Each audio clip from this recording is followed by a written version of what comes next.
Greetings and glad tidings, beautiful butterflies, Patreon family, beautiful butterflies in transformation, just like me.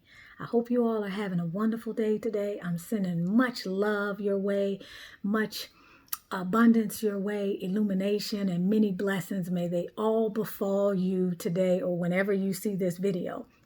I wanted to talk today about some of the considerations you might want to reflect on when starting your business or deciding to take your side gig to full-time status or anything that can relate to what I feel are some important things that we sometimes can overlook when we decide we want to be an entrepreneur.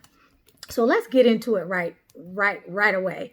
First and foremost, you want to make sure that whatever it is you're considering doing, you have a genuine passion for. Like literally, I don't care what it is. If it's teaching people how to care for goats, you need to be so passionate about the care that you feel goats need that when you talk about it, your whole face lights up. You could sell it to anybody. You need to be passionate about whatever it is that you want to do for a living as an entrepreneur, because the road will not always be easy, but what will always carry you is your passion, your desire, and the way you feel divinely inspired to do that thing. You don't become an entrepreneur or a successful one anyway by doing something just because you want it to take the place of what you're doing for Mr. Charlie. You have to have something that drives you, even if it's wanting to be independently operator owned. You need to have something that drives you beyond that, something that makes you particularly well suited for what it is you want to do, because that is the difference between people who can go the distance and are successful and people who give up after a short period of time. That's the difference between the way you'll be willing to put yourself out there in the marketplace with confidence, and you'll take the steps to do things that are courageous that maybe other people wouldn't do, is passion that is the determining factor. So you definitely want to be passionate. And in that passion, you want to know, number two, what is it about what you do or what you can provide that makes you different than other people? And typically that's going to be buried somewhere within the passion piece. It's something that, because it's something that you do that's different in the way that you do it, that other people that are your clients can feel because you're actually passionate about it. That's what's really important. How is it that you will communicate in the marketplace why either you are different or why the product or service that you provide is a better product or service than, say, somebody else who's doing the same thing? All right. So that particular drive that you need and that ability to, wow, I see a call coming in, can't take it. That ability to differentiate yourself in the marketplace. Okay, that is very, very important. The next thing that people don't always think about, especially people who may be trying to start a side hustle.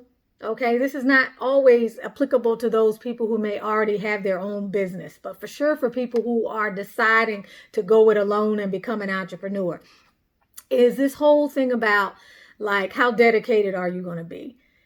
When you're talking about being an entrepreneur, guys, and you don't want to spend the first 7 years or 10 years trying to build your business, like, I've never really bought into it takes the first 5 years of having a business to know if you're going to be successful. I never really bought into that because I never had to experience that.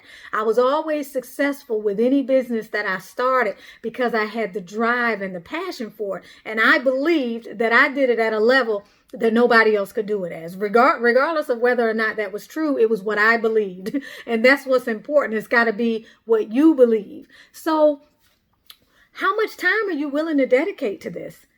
I see people all the time talking about they want to start a business or they want to do this or they want to do that. And currently in their life, they can't even make time to pursue that business or to do the necessary research or to begin to operate that business on a lower level. And it's not because you can't use the excuse of you don't have time.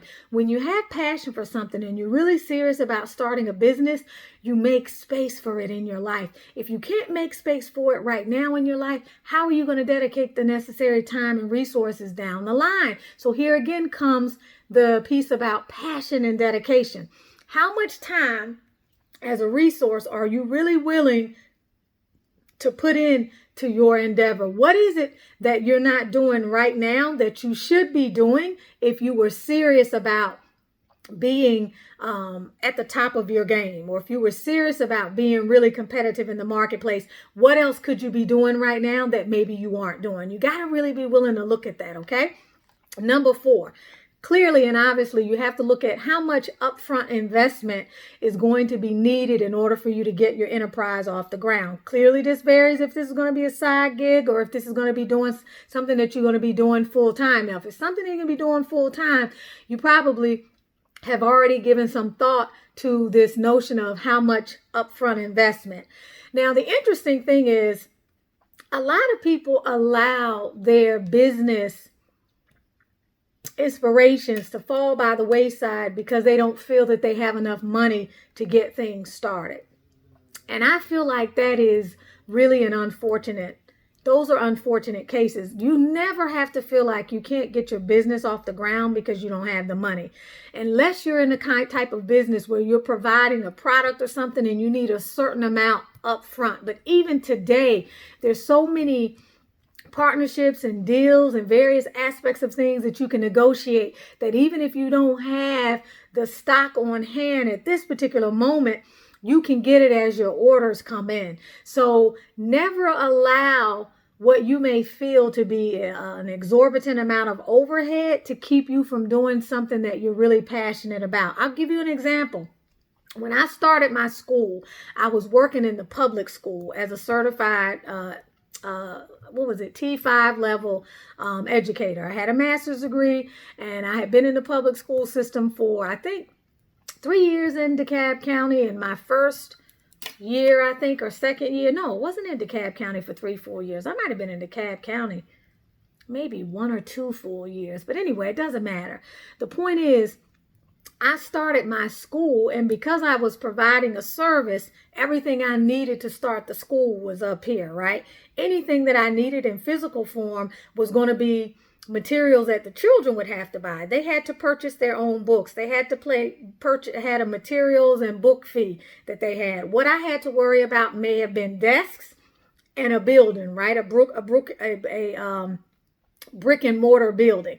I was fortunate enough when I started my school that I knew someone who was closing down their school, so I was able to get my hands on lots of desks. In addition, by looking on Craigslist, I was able to get my hands on even more desks. So I had the desks, right? I didn't have to worry about the desks.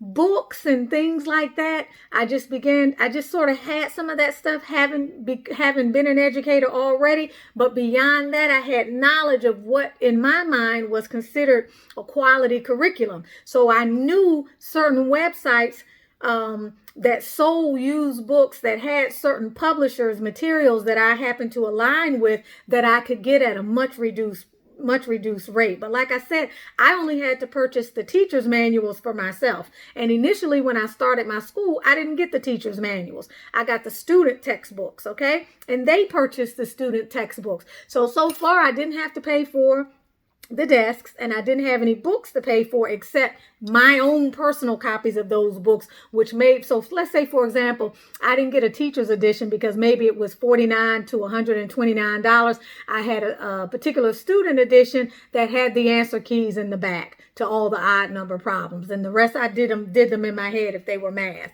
or whatever it was. The point is I didn't have that as a cost. So then I had to worry about the overhead in terms of the brick and mortar facility. So I was fortunate enough through some scavenging in my neighborhood to find an individual who was already running a refugee center at certain times during the week and had a bottom level to that same building that he was willing to lease out for the first year at a very, very low rate. because it was just going to be the first year. So if you can believe this, my first year in business, I was only required to pay $300 a month for that facility. And that huge room, which had a bathroom and another smaller room off the side, was all the space that I actually needed. In the second year, I paid $600, and then I left there and went somewhere else. But I always believed in keeping my overhead as low as possible. When you're starting a business and you're looking at what you need up front, look at ways that you can be creative. If you say, for example, we're going to be in the service industry, let's say you're trying to start a spiritual practice. There's no point in trying to be concerned about an edifice that's glorious, that's in a plaza where you're going to have to pay $2,000 a month, and trying to keep your head above water is going to be too difficult. You can rent a room from someone who already has a practice for a couple of $300, $400, $500 a month, and you can lower your overhead. In many cases, it may be a service where you don't even have to have a brick and mortar facility. But what I'm saying is the upfront costs to running your business should not discourage you from actually moving forward in that business. Now, as I began to expand, I began to invest more money into purchasing more materials, into providing different things for my school. But by then, I was getting tuition every month on top of materials and book fees that I would raise each year to accommodate a certain level of flexibility and to accommodate the resources that I needed. So all of my teachers' manuals were spread out across what the children's books and material fees were, so that I didn't even have to pay for that. I had all sorts of fees that they would pay that would allow me to provide a greater degree of access to technology and so forth and so forth. And then at one point, I required that they all have their own iPad or their own laptops. And so I wasn't providing that. They had to provide that as a part of their own materials in order to attend my school. And so never allow upfront costs. It didn't take me anything. Okay, what I was making in my regular job, in my salary, I simply would take some of that and put that in to take care of the early expenses. And then pretty soon the business began to take care of it for itself. Right now, even with my spiritual practice, I pay very little every month for, I left the school because eventually my location was costing me $1,500. When I didn't have all those students, I didn't need all those rooms, right? But even $1,500 is considered cheap. $1,400, I think it was $1,450. Even that was considered cheap, but you got to remember I had gas, electricity, utilities. I had grounds upkeep. I had a lot of other expenses as well.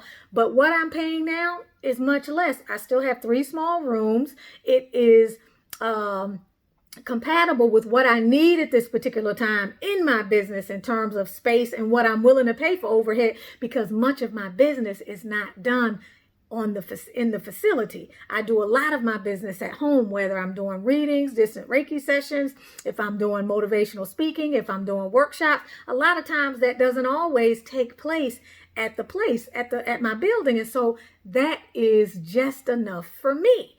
So you want to minimize the overhead that you have, and you want to look at creative ways to get around what you may perceive to be upfront costs.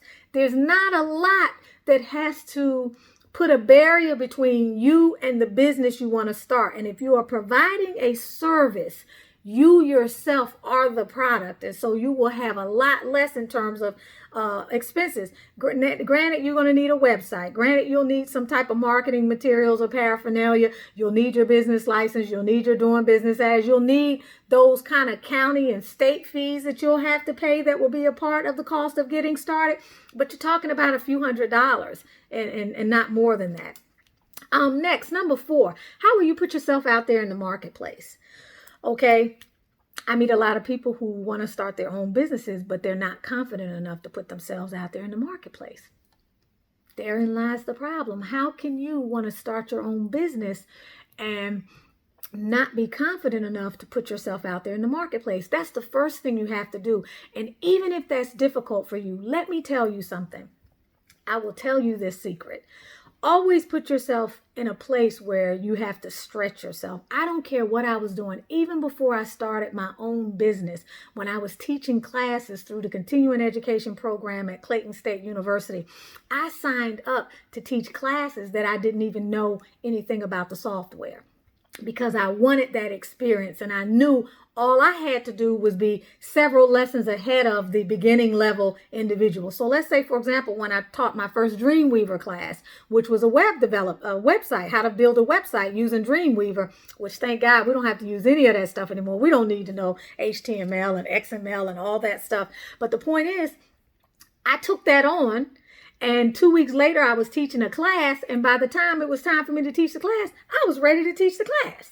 Okay, anything that I've ever done, I did it from a place of being a little bit nervous, but being excited about the potential opportunity. Never be afraid to put yourself out there. If you feel like you're not totally ready, then do what it takes to get ready, but put yourself out there, because it will force you to have to get ready, and you can't level up unless you're willing to take the chance. So let's say, for example, you want to start reading tarot. Until you get your first client, or until you put yourself out there and get a website, how are you going to get the practice that you need? How are you going to get your first client? Of course, you need to have a baseline level of proficiency before you get out there and do anything. It's not fair to your clients if you don't know what you're doing. But if you put in the work, then you have to put yourself out there, because if you don't make the move to put yourself out there, how are you going to get started? What you'll be doing is you'll be constantly dreaming about what it is you want to do. And who wants to be that person, y'all, who's taking 3, 4, 5 years to get something off the ground, that if you pushed yourself a little bit harder and you believed in yourself a little bit more, you could do the same thing in 6 months or less? You can do anything that you put your mind to. And the very fact that you want to do it almost already guarantees that you'll be successful at it, and that you have the prerequisite skill level in order to do it. Which brings me to the next thing. Professionalism and credibility. If there's something that you feel that you are missing in the area of training, or something that you feel you are missing in the area of credibility, let's say, for example, you don't have a particular certification, or you didn't get a particular college degree. Look at whatever it is you need to invest in yourself to get that level of credibility, or that level of expertise, or those alphabets, if the alphabets are what are important to you, and go ahead and do it. But in the meantime, there are a lot of other ways that you can build your expertise. And I will tell you this, I'm a person that went to school. I've got multiple certifications. I've got 2 degrees. And I was actually going to go and get a 3rd degree. And I realized, what is the point? Like, we live in a world today where people want authenticity. We live in a world today where your personal experiences and your willingness to talk about your personal experiences and to detail your narrative or your journey is more valuable than some alphabets behind your name. Oftentimes, people need those alphabets behind their name to give themselves a sense of validity, to make them feel better about whatever it is that they're doing. But that's not always a requirement. So don't let that stop you either. The way you run your business, the level of professionalism, the love that you put into it, the way that you care for your clients, that in the long run, and the way you connect with your clients, and lastly but not least, the value that you put on continuing to hone your skill and being a lifelong learner, those things are going to be far more valuable to you than some certification or something else. Because I will tell you this, of all the certifications that I have, and of the degrees that I have, and I say this with 100% authenticity, not one of those things helped me in the way that I see myself to become who I am today. Who I am today came about as a result of what was in here and my drive. I don't remember one thing I learned when I got my master's degree in education that helped me to deal with those kids in Atlanta public schools where we had 3 metal detectors and kids brought weapons and came to school only to eat. There was nothing I learned in the classroom that helped me do that. Nothing that I learned in college that helped me navigate that situation.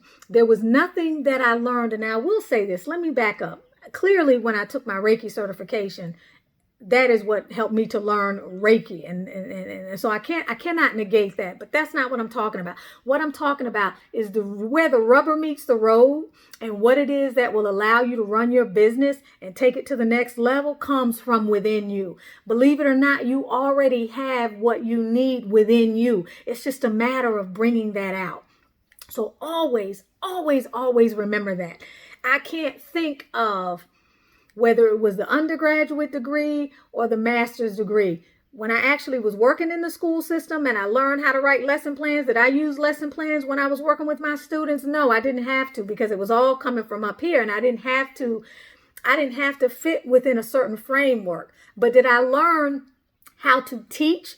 I learned how to teach. I learned how to present a lesson. I learned things that help me today in my classes that I teach women about learning about organization, how to organize lesson plans, how to do presentation. All of those things I learned along the way.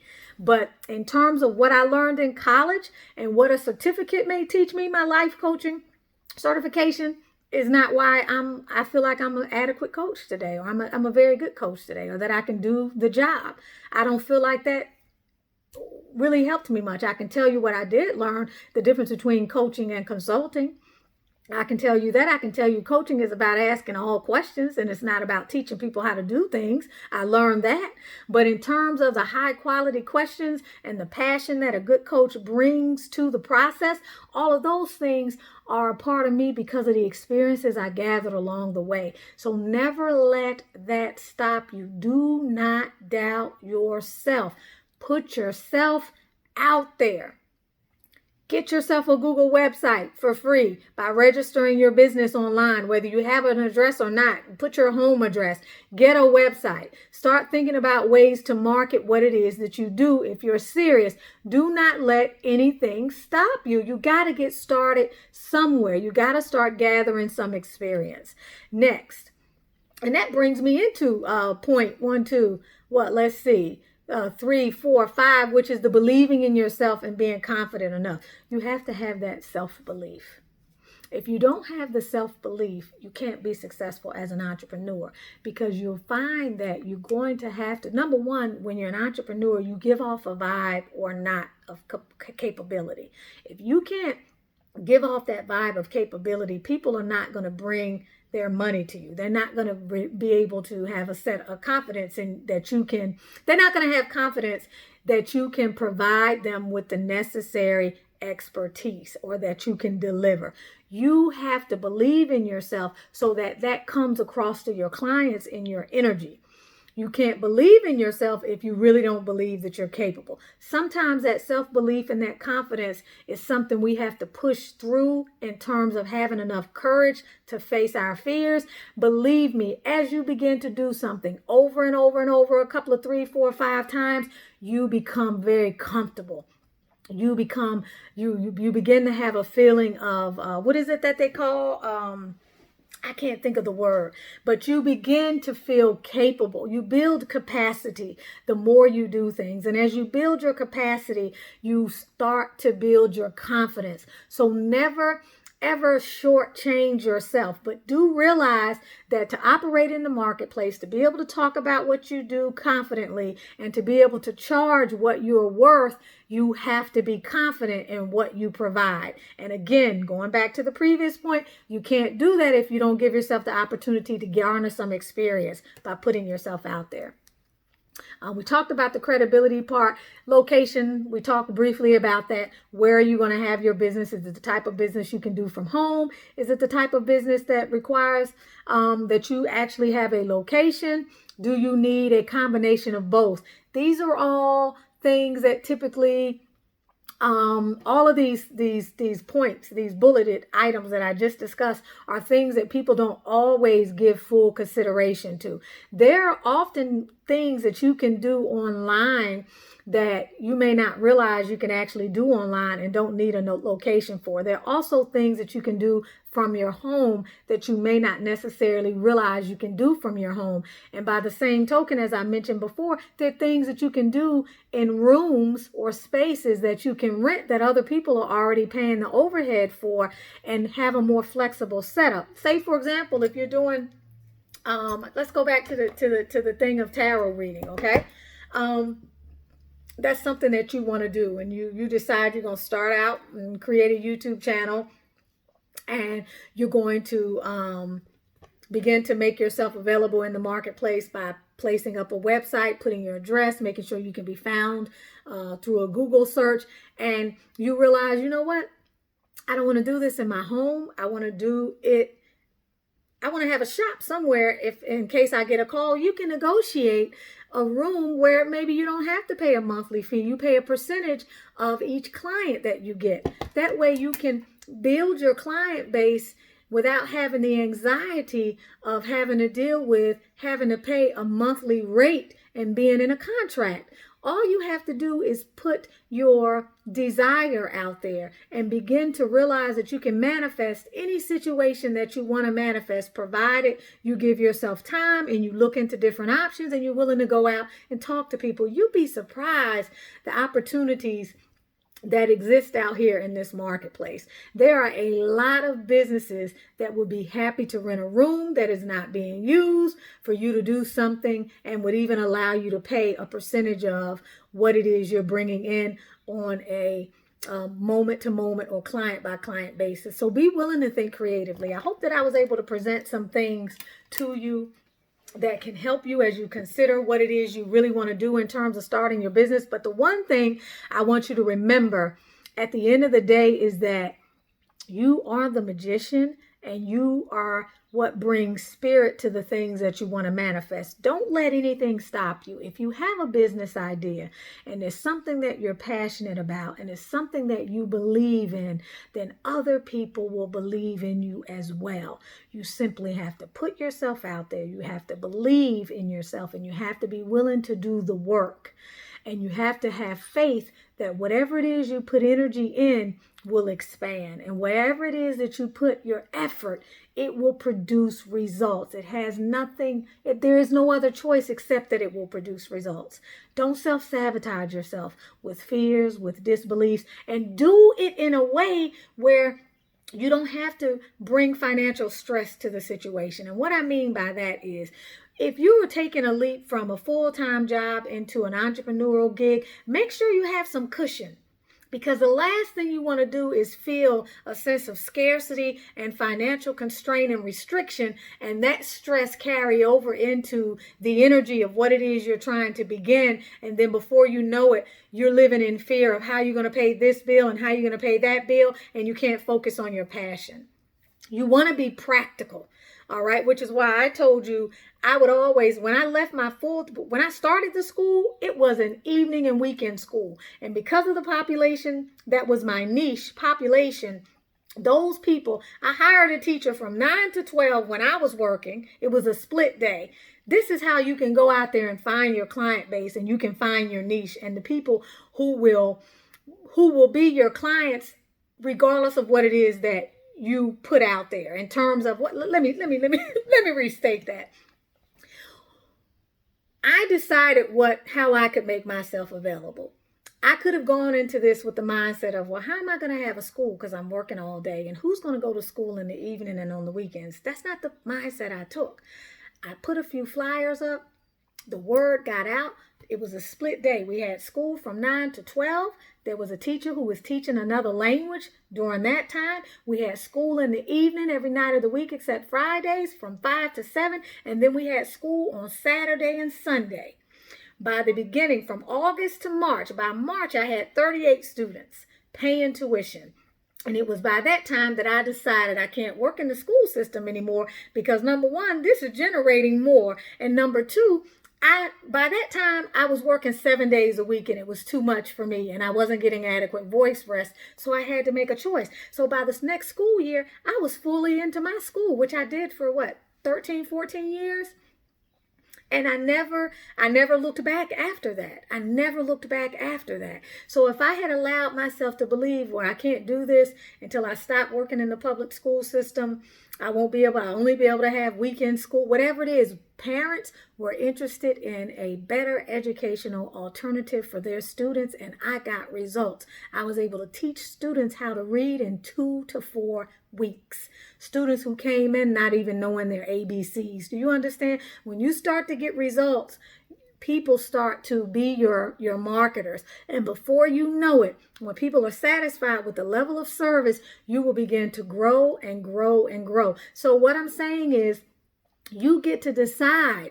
Don't put a limitation up for yourself that doesn't exist because of a limiting belief that you have.